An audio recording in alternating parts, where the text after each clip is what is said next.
ಸಂಗ್ರಹಿಸುವುದಕ್ಕಾಗಿ ಹೋದಾಗ ಆ ಸಗಣಿ ಎತ್ತಿದಾಗ ನನಗೆ ಅಲ್ಲಿ ಕಂಡು ಬಂದ ದೃಶ್ಯ ಏನಪ್ಪಾ ಅಂದ್ರೆ, ಎಲ್ಲಿ ಸಗಣಿ ಬಿದ್ದಿತ್ತು ಆ ಕೆಳಭಾಗದಲ್ಲಿ, ಸಗಣಿಯ ಕೆಳಭಾಗದಲ್ಲಿ 4 ಭೂಮಿಗೆ ರಂಧ್ರ ಕಂಡು ಬಂದವು. ಅದರ ಜೊತೆಗೆ ಸಗಣಿ ಎತ್ತಿ ಸಗಣಿಯ ಒಳಮೈಯನ್ನು ನೋಡಿದಾಗ ಆ ಸಗಣಿಯ ಹುಳುಗಳು ಮತ್ತು ಈ ಸಗಣಿ ಹುಳುಗಳು ಅಲ್ಲಿ ಮೇಲೆ ಬಂದಿದ್ದು ನಮಗೆ ಕಂಡು ಬಂತು.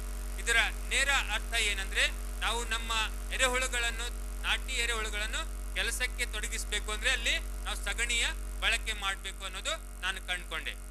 आपके मन में अभी सवाल हुआ कि यहाँ गोबर गिरा है, आपके मन में सवाल होगा। साथियों, जैसे देशी गाय का गोबर नीचे गिरता है, उस गोबर से गंदा संकेत फैलते हैं पूरी भूमि में. There are some messages having variable intensity, variable wavelength. अलग अलग तरंग लंबाई के एक मैसेजेस, एक संदेश भूमि में फैलते हैं. And जैसे संदेश वो समाधि स्तर के चों को स्पर्श करते हैं, वो अपना समाधि भंग करता है, खींच आता है, अपना काम करने लगता है. ಮಿತ್ರರೇ, ಈ ಎರೆಹುಳುಗಳು ಹೇಗೆ ಮೇಲೆ ಸಗಣಿ ಬಿದ್ದಾಗ ಅವುಗಳಿಗೆ ಹೇಗೆ 15 ಅಡಿ ಆಳದಲ್ಲಿ ಸಮಾಧಿ ತೆಗೆದುಕೊಂಡಂತ ಎರೆಹುಳುಗಳಿಗೆ ಹೇಗೆ ತಿಳಿತು ಅಂತ, ಸಗಣಿ ಬಿದ್ದ ತಕ್ಷಣ ಆ ಸಗಣಿಯಲ್ಲಿರುವಂತ ವಿಶಿಷ್ಟ ಗಂಧ ಸಂಕೇತಗಳು ಬಿಡುಗಡೆಗೊಂಡು ಆ ಗಂಧ ಸಂಕೇತಗಳು ಆ ಸೂಕ್ಷ್ಮ ಜೀವಿಗಳಿಗೆ ತಲುಪಿದಾಗ, ಅವುಗಳ ಮೂಗು ಎಲ್ಲವೂ ಬಹು ಸೂಕ್ಷ್ಮ ಇರ್ತವೆ, ಆ ಸಂಕೇತವನ್ನು ಆಧರಿಸಿ ಅದು ಭೂಮಿಯಿಂದ ಮೇಲ್ ಬಂತು ಅಂತ ಅದಕ್ಕೆ ಒಂದು ಉದಾಹರಣೆಯ ಮೂಲಕ ತಿಳಿದುಕೊಳ್ಳುವಂತ ಪ್ರಯತ್ನ ಮಾಡೋಣ. क्या कर चाहे पर एक खिड़की है, देखिए विंडो, उस खिड़की में 2 बेला के ढेले डाल दे. बेला माने जागरी, गुड़ के 2 ढेले डाल दे और वापस चले आए. 4 घंटे के वापस आएंगे तो मालूम पड़ेगा घर के सामने से एक बहुत बड़ी लाइन कतार वो गुड़ तक चली गई है, काहे की चिट्टियों की. अब मुझे बताइए, चिट्टियों को कैसे मालूम कि 8 फीट अंदर ऊपर 2 घेले गुड़ के रखे महाप्रसाद लेने के लिए आई है? क्या दूरदर्शन ने समाचार दिया था? क्या न्यूज़पेपर में, अखबार में आया था? उनको कैसे मालूम? इसका मतलब है गुड़ से गंध संकेत फैल गए. जैसे ही गंध संकेत मिल गए वो सीधे चले आए, काम करने लगे. उसी तरह जैसे देशी गाय का गोबर गिरता है, गंदा संकेत फैलते, समाधि स्तर के जो समाधि भंग करते, खिंच आते, काम में लगते. इसका मतलब है अगर हमें केवल क्या करना है, देशी गाय का गोबर डालने के बाद अपने आप के जो काम में लगाने लगेंगे, हमें बाकी कुछ करना की आवश्यकता नहीं. ಮಿತ್ರರೇ, ಇದಕ್ಕೆ ಒಂದು ಅತ್ಯುತ್ತಮ ಉದಾಹರಣೆ ಅಂದ್ರೆ, ನಾವು ಮನೆಯಲ್ಲಿ ಎಲ್ಲಿಯೋ ಒಂದು ಕಡೆ ಬೆಲ್ಲ ಇಟ್ಟಿರ್ತೀವಿ. ಬೆಲ್ಲ ಇಟ್ಟು ಮನೆಯಿಂದ ಆಚೆ ಹೋಗ್ತೀವಿ. ಹೋಗ್ತಾ ಹೋಗ್ತಾ ನಾವು ಇರುವೆಗಳಿಗೆ ಹೇಳಿ ಹೋಗ್ತೀವಲ್ಲ, ಇಲ್ಲಿ ಬೆಲ್ಲ ಇಟ್ಟಿದ್ದೀನಿ ಅಂತ ಹೇಳಿ ಹೋಗಲ್ಲ. ಆದ್ರೆ ಆಚೆ ಹೋಗಿ ಹಿಂದಿರುಗಿ ಮನೆಗೆ ಬರುವಾಗ ಮನೆ ಹೊರಗಡೆಯಿಂದ ಎಲ್ಲಿ ಬೆಲ್ಲ ಇಟ್ಟಿದ್ವೋ ಅಲ್ಲಿಯವರೆಗೆ ಇರುವೆಗಳ ಒಂದು ದೊಡ್ಡ ಸಾಲು ಅಲ್ಲಿ ನಮಗೆ ಕಂಡು ಬರ್ತದೆ. ಆ ಬೆಲ್ಲಕ್ಕೆ ಇರುವೆ ಮುತ್ತಿರುವುದು ನಾವು ಕಾಣ್ತೀವಿ. ಇದರ ಅರ್ಥ, ಆ ಬೆಲ್ಲದಿಂದ ಇರುವೆಗಳಿಗೆ ಒಂದು ಸಂಕೇತ ಹೋಗ್ತದೆ, ಗಂಧ ಸಂಕೇತ, ಬನ್ನಿ ಇಲ್ಲಿ ಬೆಲ್ಲ ಇದೆ ಅನ್ನುವಂತ ಮಾತು. ಹಾಗೆ ಬೆಲ್ಲದ ಸಂಕೇತಕ್ಕೆ ಇರುವೆಗಳು ಬರ್ತಾವೋ, ಹಾಗೆಯೇ ಈ ದೇಸಿ ಆಕಳ ಅಥವಾ ನಾಟಿ ಹಸುವಿನ ಸಗಣಿ ಭೂಮಿಗೆ ಬಿದ್ದ ತಕ್ಷಣ ಅದರ ಸಂದೇಶದಿಂದಾಗಿ, ಅದರ ಗಂಧ ಸಂಕೇತದಿಂದಾಗಿ ಅಲ್ಲಿರುವ ಎರೆಹುಳುಗಳು ಎದ್ದು ಮೇಲೆ ಬರ್ತವೆ ಅನ್ನುವಂಥದ್ದು. दूसरा एक उदाहरण दूंगा. आपके बेटी की शादी होती है ना? तो दामाद जी कभी गांव में आते नहीं, मालूम नहीं गांव कैसा है, तो क्योंकि शादी तो शहरों में होती थी, अभी गांव में होती नहीं. अब पहले दिवाली में दामाद जी आपके गांव आते हैं. अब उन्होंने आपका घर देखा नहीं. जैसे ही गांव में आते, अगर वो शराब पीने वाले हैं तो सीधा शराब की दुकान में जाते. कैसे मालूम नहीं, किससे पूछते नहीं, सीधा चले जाते. कैसे? वो गंदा संकेत वहां तक पहुंचते. गंदा संकेत. सब्सिडी मांगने वाले भिखारी है ना, भिख मंगे, गंदा संकेत पहुंचता है. कह रहे सब्सिडी है, दौड़ पड़ते हैं, भिख मंगे दौड़ पड़ते. जैसे ही हम देशी गाय का गोबर डालते, अपने आप के जो काम में लगाते, हमें कुछ करना नहीं है, केवल एक ही करना है. क्या करना है? देशी गाय का गोबर उपयोग में लाना. ಮಿತ್ರರೇ, ಇನ್ನೊಂದು ಸಣ್ಣ ಮಾನವರ ಉದಾಹರಣೆ ಹೇಳಿದರೆ, ನಾವು ಮಗಳನ್ನು ಮದುವೆ ಮಾಡಿಕೊಡ್ತೀವಿ. ಅಪ್ಪಿತಪ್ಪಿ ಅಳಿಯ ಕುಡುಕ ಗಂಟು ಬಿದ್ದರೆ ಊರಿಗೆ ಬಂದ ತಕ್ಷಣ ಅವನು ಮೊದಲು ಮನೆ ಬರೋ ಹುಡ್ಕೊಂಡು ಬರಲ್ಲ, ನೇರವಾಗಿ ಹೋಗೋದು ಅಂಗಡಿಗೆ ಅಂತ. ಯಾವ ಅಂಗಡಿಗೆ ಅಂತ ನಿಮಗೆ ಗೊತ್ತಿದೆ, ಆ ಅಂಗಡಿ ವಿಳಾಸ ಅವನಿಗೆ ಹೇಗೆ ಸಿಗುತ್ತೆ ಅಂತಲೂ ನಿಮಗೆ ಗೊತ್ತಿದೆ. ये भी दाम लिमिटेड द क्वांटिटी, हर साल मात्रा बदल दी. I have tested in all agroclimatic zones. जो कुछ एग्रोक्लाइमेटिक जोन थे, यानी कृषि भौगोलिक व्यवस्थाएं थी, उन सारों में इसका परीक्षण किया. अंत में मालूम पड़ा कि जीरो बजट खेती में अगर आपको देशी गाय का गोबर का उपयोग करना है, 1 एकड़ में 1000 किलो की आवश्यकता नहीं, 900 किलो की नहीं, 500 किलो भी आवश्यकता नहीं, 100 किलो गोबर भी आवश्यकता नहीं, 50 किलो भी नहीं चाहिए, 20 किलो भी नहीं चाहिए. केवल देशी गाय का 10 किलो गोबर 1 एकड़ के लिए महीने में एक बार काफी है, पर्याप्त है, पर्याप्त है. 11 किलो की आवश्यकता नहीं है. ವಿವಿಧ ಕೃಷಿ ವಲಯಗಳಲ್ಲಿ ವಿವಿಧ ನಾಟಿ ಹಸುಗಳಿಂದ ಈ ಎಲ್ಲ ಪ್ರಯೋಗಗಳನ್ನು ಮಾಡಲಾಯಿತು. ಈ ಎಲ್ಲ ಪ್ರಯೋಗಗಳ ಅಂತಿಮ ಫಲಿತಾಂಶ ಏನಪ್ಪಾ ಅಂದ್ರೆ, ನಮಗೆ 1 ಎಕರೆಗೆ ಸಾವಿರಾರು ಕೆಜಿ ಅಲ್ಲ, ನೂರಾರು ಕೆಜಿ ಅಲ್ಲ, 1 ಎಕರೆಗೆ ಬೇಕಾಗಿರುವುದು ಕೇವಲ 10 ಕೆಜಿ ನಾಟಿ ಹಸುವಿನ ಸಗಣಿ. ಕೇವಲ 10 ಕೆಜಿ ನಾಟಿ ಹಸುವಿನ ಸಗಣಿ ಅನ್ನುವಂಥದ್ದು ಈ ಮೂಲಕ ಕಂಡುಕೊಂಡೆ. साथियों, 10 किलो गोबर 1 एकड़ के लिए महीने में एक बार. हम इतने तिस्मार खा है खेती के, कृषि पंडित है, कृषि भूषण है, राज्यपाल हमारा सत्कार कर रहे हैं, 1 लाख रुपए पुरस्कार भी मिल रहा है सरकार के द्वारा.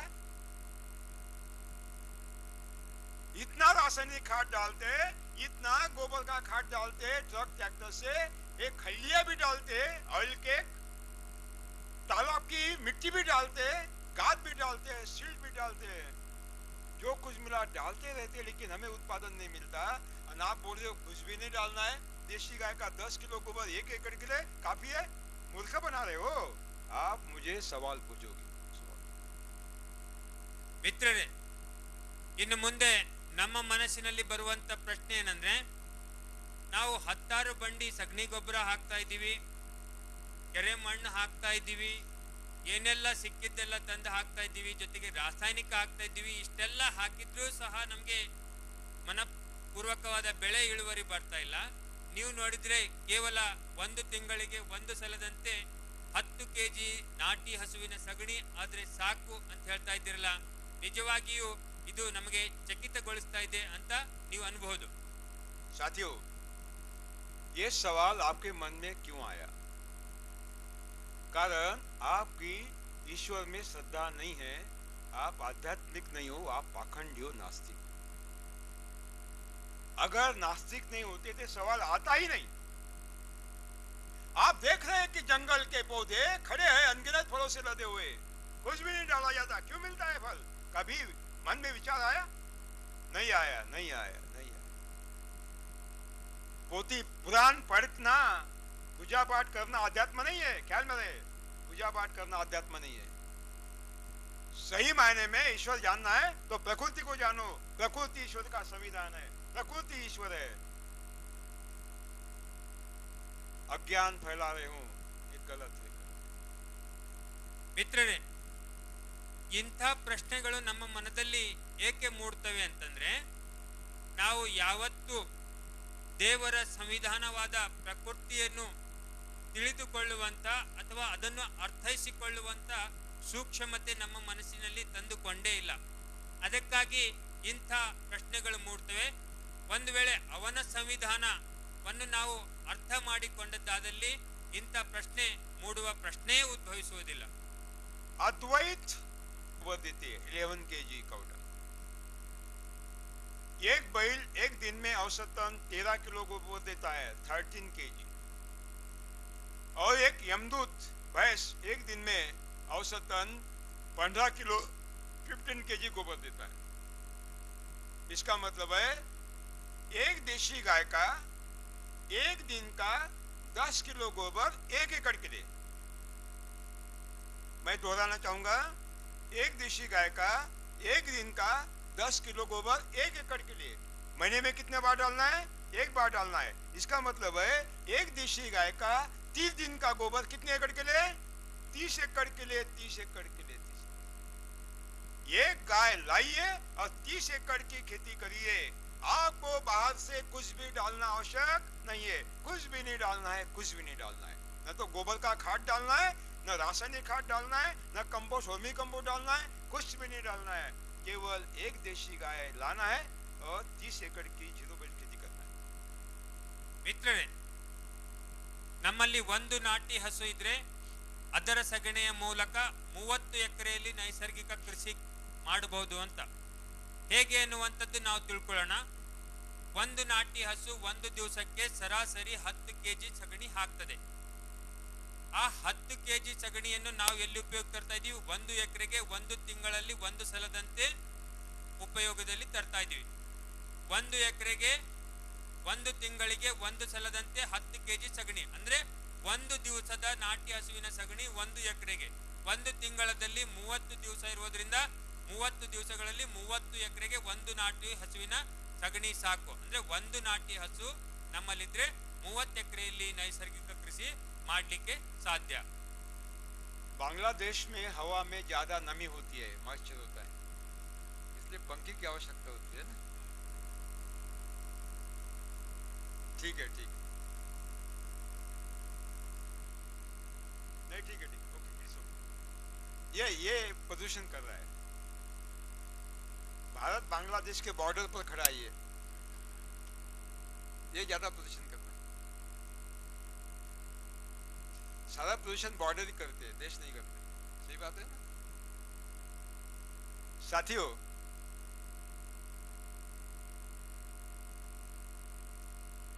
10 किलो गोबर 1 एकड़ के लिए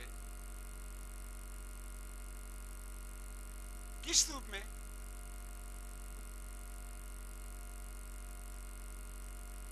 क्योंकि आपको कृषि वैज्ञानिकों ने बताया कि गोबर का खाद, कंपोस्ट, वर्मी कंपोस्ट, देशी गाय का गोबर या रासायनिक खाद जड़ों का खाद्य होता है। ट्रक ट्रैक्टर से डालिए, आपके दिमाग में वो भरा दिया गया है as a conspiracy, pre plan conspiracy, पूर्व नियोजित षड्यंत्र के माध्यम से भरा दिया। वही आपके दिमाग में है। अरे ट्रक ट्रैक्टर से डालो तो फसल कैसी आएगी?